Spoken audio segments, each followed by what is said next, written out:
o ideal é esse, a gente conseguir passar por muitas vertentes no caso, e também com pessoas com histórias diferentes, porque a história dessas pessoas agregam no que ela leva para dentro da sua casa, como ela trabalha com os filhos de santo dela. Isso é uma das coisas que a gente foi percebendo conforme o programa foi se desenvolvendo, né? Durante esses quase 3 anos aí. Daniel, hoje a gente vai falar sobre um assunto que ele acaba sendo, de certa forma, polêmico até hoje, por mais que exista já há muito tempo. Por exemplo, que é a incorporação, né? Linhas de Umbanda, a questão da mediunidade. O desenvolvimento, né? Tudo isso a gente vai conversar hoje. Muito bom. E eu quero começar fazendo uma pergunta já em relação a esse pedaço do desenvolvimento mediúnico. Vamos lá. Porque a gente sempre ouve falar muito no desenvolvimento mediúnico. E sempre é falado o seguinte: procure uma casa, procure a Umbanda, procure para você desenvolver a sua mediunidade. É necessário você frequentar uma casa para você desenvolver a sua mediunidade? Não estou falando daquelas pessoas que já têm uma mediunidade ostensiva, que já desde criança já vê coisa, já sente, já ouve. Não, mas uma pessoa, vamos supor aqui, como nós que não tivemos essa experiência. Teve acesso, hein? A pessoa tem que frequentar uma casa de fato, ou de Umbanda, ou algo do tipo, para desenvolver a mediunidade? O que eu falo sempre para os nossos filhos espirituais, né? O desenvolvimento mediúnico é um desenvolvimento pessoal, é um momento em que você tem a oportunidade de estar em contato com a sua família espiritual, com a tua ancestralidade, com laços que são trazidos ao longo de gerações para gerações. Nós que estamos no ciclo encarnacionista, encarna, desencarna, nós já tivemos outras encarnações, e para isso nós temos no desenvolvimento mediúnico, na questão do terreiro do Umbanda, nós temos a incorporação dos guias espirituais em várias linhas, né?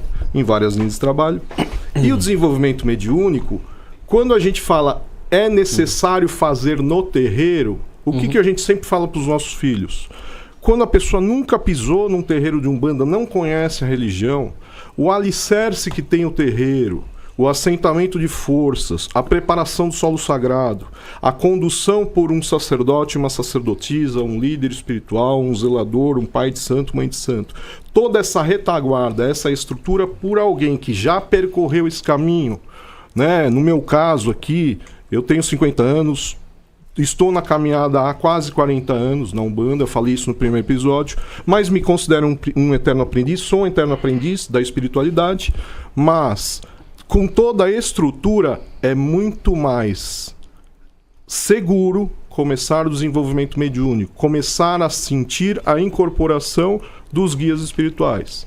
Então você vai ter uma retaguarda, uma segurança de um preparo, não apenas do solo sagrado, da questão estrutural da religião, mas principalmente da condução desse desenvolvimento mediúnico. Por quê? Porque imagine que se a pessoa não é veterana, não tem experiência e começa a... Vamos supor, você começa a sentir as características da incorporação. Então começa a suar frio, começa a ter um batimento mais acelerado, você começa a sentir uma irradiação, a presença do guia. Se você estiver na sua casa, cozinhando, se você estiver assistindo televisão e de repente incorporar, então isso vai poder fazer com que a pessoa ou tenha um entusiasmo muito grande para procurar um terreiro, ou ela realmente até fique espantada com o que aconteceu e até se afaste da religião. E aí também tem uma segurança, uma falta de segurança, que a pessoa pode se machucar.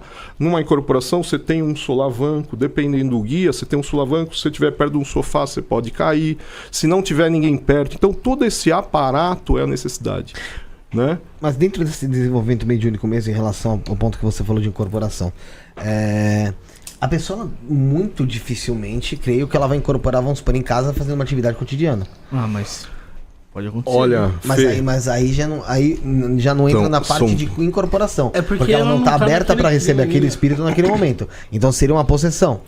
Então, aí é que tá. A gente até fala, a gente até fala sobre incorporação não é possessão, porque quando você incorpora, você quer incorporar. Exatamente, você aceita. Você aceita. Quando é uma possessão, então pode ser uma possessão de um espírito obsessor, ou pode até ser um espírito, mas assim, a pessoa não está preparada, não está no ambiente. Então, assim, isso entra também no início, na caminhada, num animismo, num entusiasmo mais feroz da pessoa querer incorporar. E de repente você começa a falar para amigos, parentes, olha, eu tava aqui em casa e de repente incorporou a linha tal, incorporou meu Exu, incorporou meu caboclo. Mas talvez você nem saiba se realmente é seu guia que incorporou, ou se é um espírito de vibração negativa, um espírito de baixa vibração, porque você estava com o portal aberto, você estava com a mente, você não teve um preparo, um preceito, banho de ervas, tudo que te dá um alicerce maior para você começar a incorporar com segurança. Porque não é incorporar por incorporar, não é incorporar por trazer um pseudo-empoderamento para depois falar para as pessoas, olha, incorporei e tal. E aí, você vai fazer o que com essa informação? Né? Então, por isso que precisa, no meu modo de ver, você precisa, nesses primeiros passos, ter um alicerce de um local seguro, de uma dirigência, de um sacerdote, de um líder espiritual que você confie, né? Porque em casa, você vai... vamos supor, depois de tantos anos, se eu precisar dar passagem para o meu guia dentro da minha residência, lá com a Mãe Lu e tal, se eu precisar dar passagem para o guia, eu vou dar passagem para o guia com uma firmeza, então eu vou firmar meu altar, minha tronqueira e tal. Então tudo com segurança, tudo com uma experiência, uma vivência que você já sabe o porquê que o guia vai precisar te dar algum recado. Mas se não... fica algo vazio, fica inócuo. Você falar, comecei a incorporar em casa. Tá bom, e o que você vai fazer com isso?